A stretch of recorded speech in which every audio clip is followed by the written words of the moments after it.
បាទអញ្ចឹងចូលដល់បញ្ហារឿងស្ថានភាពនៅសមរភូមិម្ដងអញ្ចឹងខ្ញុំមិន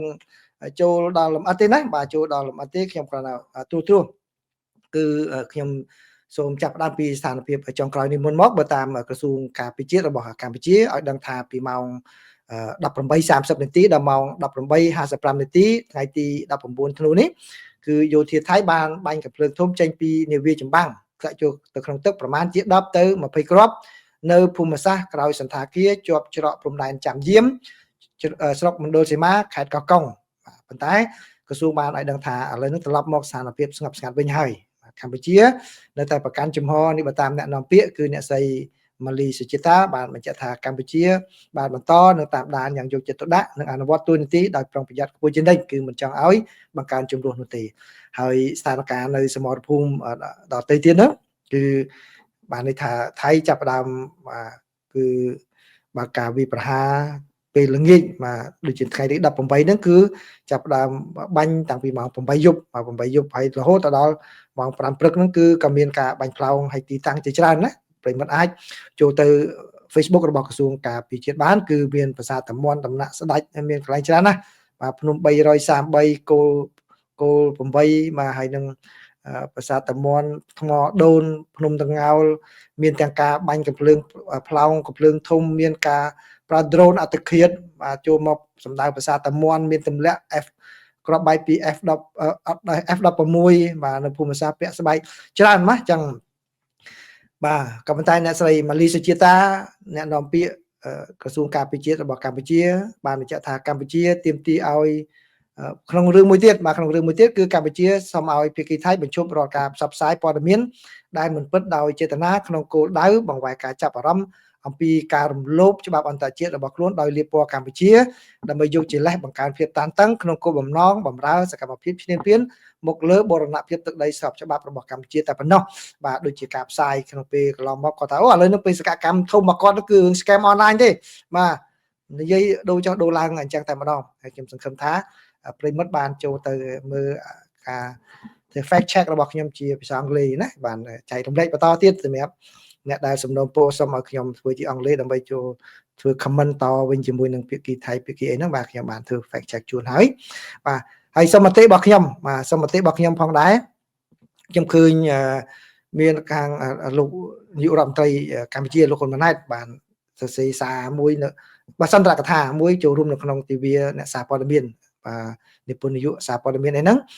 ប្រិមិត្តណាដែលចង់ដឹងអំពីរបៀបនៃការធ្វើព័ត៌មាននិងអ្វីដែលជាការចង់បានហ្នឹងគឺទៅអានសន្ទរកថានឹងខ្ញុំបានអានដែរគឺមានក្នុងនោះគឺដោយតែខ្ញុំបានជម្រាបប្រិមិត្តជារឿយមកហើយអ្វីដែលគេហៅថាការសម្ងាត់យោធាឬក៏ការសម្ងាត់កងទ័ពអីហ្នឹងបាទគួរតែជៀសវាងកុំប៉ះពាល់ឲ្យសោះបាទរឿងនឹងមួយជាពិសេសនៅក្នុងស្ថានភាពប្រទេសកំពុងតែមានបញ្ហាបែបនេះគេប្រយ័ត្នណាពេលប្រយ័ត្នណាការនិយាយស្ដីការសរសេរអីហ្នឹងគឺបាទកុំឲ្យប៉ះពាល់រឿងនឹងឲ្យសោះសូម្បីតែប្រទេសដែលមិនមានសង្គ្រាមមិនមានចំនួនរាំងជលអីហ្នឹងក៏គេមិននិយាយប្រព្រឹត្តប៉ះពាល់ដល់រឿងហ្នឹងដែរអញ្ចឹងប្រយ័ត្នកន្លែងហ្នឹងចុះទម្រាំតែមានស្ថានភាពចេះបាទកុំប៉ះពាល់អីបាទខ្ញុំនិយាយនៅក្នុងនេះដើម្បីក្រែងលោកវាមានរឿងដល់ខ្លួនយើងវិញទេអ្នកសរសេរអ្នកនិយាយឲ្យប៉ះពាល់ហ្នឹងនាំឲ្យវាទៅជារឿងមិនល្អទៅវិញបាទអញ្ចឹងបាទមិនមែនជារឿងជួយបាត់បង់អីទេពីព្រោះជារឿងក្រមសីលធម៌យើងទៅមានស្មារតីស្រឡាញ់ជាតិផងគឺយើងត្រូវធ្វើបែបហ្នឹងផងបាទហ្នឹងគឺអ្វីដែលនៅក្នុងសាររបស់លោកហ៊ុនម៉ាណែតមានច្រើនក៏ប៉ុន្តែចំណុចកន្លែងហ្នឹងខ្ញុំគ្រាន់តែចង់បញ្ជាក់ឡើងវិញនៅអ្វីដែលខ្ញុំធ្លាប់បានផ្ដាំយូរមកហើយក៏ប៉ុន្តែឥឡូវដែលជាមតិរបស់ខ្ញុំអត់មាននៅក្នុងនោះបើសិនជាខ្ញុំសុំបានហើយប្រិមិត្តណាយកអ្វីដែលខ្ញុំនិយាយនេះទៅចែកបន្តនោះគឺពេលដែលឃើញមានរូបយោធិនរបស់ខ្មែរកាទាហានរបស់កម្ពុជាដែលគាត់បានពលីអីរូបណាដែលមិនសមរម្យអីគួរកុំបង្ហោះបាទកុំយកទៅចែកអត់ចំណេញចង់បាន like ចង់បាន share ហ្នឹងទេបើយើងចូលរួមមរណទុកលើកទឹកចិត្តហ្នឹងគឺគាត់ទៅសរសេរសារអីចឹងទៅហើយពីព្រោះរូបខ្លះយើងមើលទៅយើងដាក់អារម្មណ៍ជាក្រុមគ្រួសាររបស់យុទ្ធជនហ្នឹងវិញបាទពេលដែលឃើញរូបអញ្ចឹងយើងយកមកបង្ហោះទោះបីជាយើងសរសេរសារចូលរួមក៏ដោយក៏ប៉ុន្តែក្រុមគ្រួសារគឺរូបភាពបែបនេះគាត់កាន់តែអំណោយអត់ព្រមហើយចោលគាត់គឺគាត់ពិបាកណាពិបាកអញ្ចឹងកុំបើយើងអាចជៀសវាងរូបនឹងបានយើងជៀសវាងផលរូបបែបហ្នឹងទៅបាទហើយបើយើងសរសេរសារទៅចូលរួមមរណទុក្ខចូលរួមសោកស្ដាយអីហ្នឹងបានតែរូបភាពហ្នឹងគឺ រូបភាពណាដែលមិនចំណេញមើលទៅវាអត់លក្ខណៈរន្ធត់លក្ខណៈរន្ធត់កុំអីបាទអញ្ចឹងនេះគឺជាការចូលរួមចំណាយរបស់ខ្ញុំឥឡូវនេះគឺព័ត៌មានចុងក្រោយបាទសូមជូនព័ត៌មានចុងក្រោយហ្នឹងគឺបាទចំនួនព្រំដែនរវាងកម្ពុជានិងថៃភាពតានតឹងការប្រយុទ្ធកំពុងឆាបឆេះឥឡូវហ្នឹងឆេះទៅដល់ស្ថានទូតរបស់រុស្ស៊ីទៀតហើយរុស្ស៊ីខឹងសម្បាណាស់ដែរបើយោងតាមកាសែត South China Morning Post ដែលបានចុះផ្សាយនៅថ្ងៃនេះបាទសូមជូនសង្ខេបជូនប្រិមិត្តខ្លីៗទេគឺខាងរុស្ស៊ីបានច្រានចោលនៅរបាយការណ៍នានាដែលនិយាយថាមានពលរដ្ឋរបស់ខ្លួនកំពុងតែជួយកម្ពុជាដើម្បីប្រយុទ្ធប្រឆាំងនឹងថៃនៅក្នុងពេលដែលប្រទេសទាំងពីរគឺកម្ពុជានិងថៃកំពុងតែមានចំនួនតានតឹងនៅតាមបណ្ដោយព្រំដែនដោយខាងរុស្ស៊ីបាននិយាយតាមរយៈស្ថានទូតរបស់ខ្លួនថានេះគឺជាការចាប់ប្រកាន់បាទដែលមិនមានផុសតាងអ្វីទេហើយវាអាចធ្វើឲ្យខូចទៅដល់ទំនាក់ទំនងជាប្រពៃណីរវាងទីក្រុងមូស្គូជាមួយនឹងទីក្រុងបាងកកផងដែរស្ថានទូតរុស្ស៊ីប្រចាំនៅក្នុងប្រទេសកម្ពុជាក៏បានបញ្ជាក់តាមបណ្ដាញសង្គមដែលបានបង្ហោះតាំងពីថ្ងៃច័ន្ទផងដែរប៉ុន្តែខាង South China Morning Post បាទទើបតែបានចុះផ្សាយនៅថ្ងៃនេះគឺគាត់និយាយថាការអះអាងបាទបែបនេះគឺជារឿងមួយដែលមានចេតនាធ្វើឲ្យប៉ះពាល់ទៅដល់សិទ្ធិរបស់ប្រជាពលរដ្ឋរុស្ស៊ីដែលទៅប្រទេសថៃប្រទេសកម្ពុជាក្នុងនាមជាអ្នកទេសចរបាទឬក៏ក្នុងនាមជាអ្នកដែលទៅធ្វើពាណិជ្ជកម្មជំនួយនោះទេហើយសានទូតក៏បានទទូចឲ្យបាទពលរដ្ឋរបស់ខ្លួន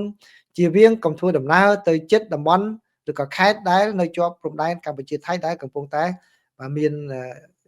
អំពើហិង្សារវាងគ្នាទៅវិញទៅមកគឺ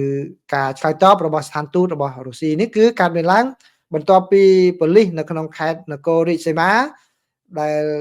ជាមូលដ្ឋាននៃកងទ័ពអាកាសរបស់ថៃនោះបានបង្កើនការតាមដានឃ្លាំមើលជនជាតិរុស្ស៊ីដែលកំពុងតែស្នាក់នៅក្នុងសន្តាគារនោះហើយនឹងគឺបានហើយនៅសន្តាគារហើយនឹងកន្លែងកំសាន្តហើយនឹងផ្ទះសំណាក់ដោយបានព្រមានថាកម្ពុជាគឺប្រហែលជាបានជួល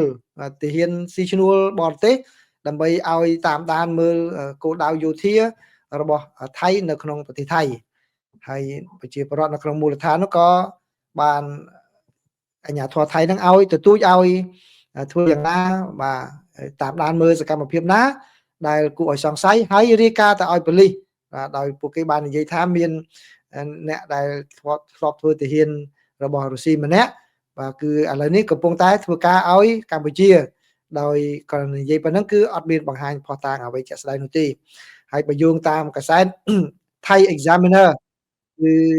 បានឲ្យដឹងថាមានទាហានស៊ីឈ្នួលប្រយុទ្ធរបស់រុស្ស៊ីហ្នឹងគឺក៏ធ្លាប់បានជួយបង្វឹកក្រុមអង្គកងកម្លាំងអង្គរៈរបស់កម្ពុជាអំពីការប្រើប្រាស់ drone ដើម្បីប្រយុទ្ធនៅក្នុងសង្គ្រាមក្នុងការប្រយុទ្ធគ្នាដែលបានកើតមានឡើងក្នុងរយៈពេល5ថ្ងៃកាលពីខែកក្កដាកន្លងទៅនេះហើយ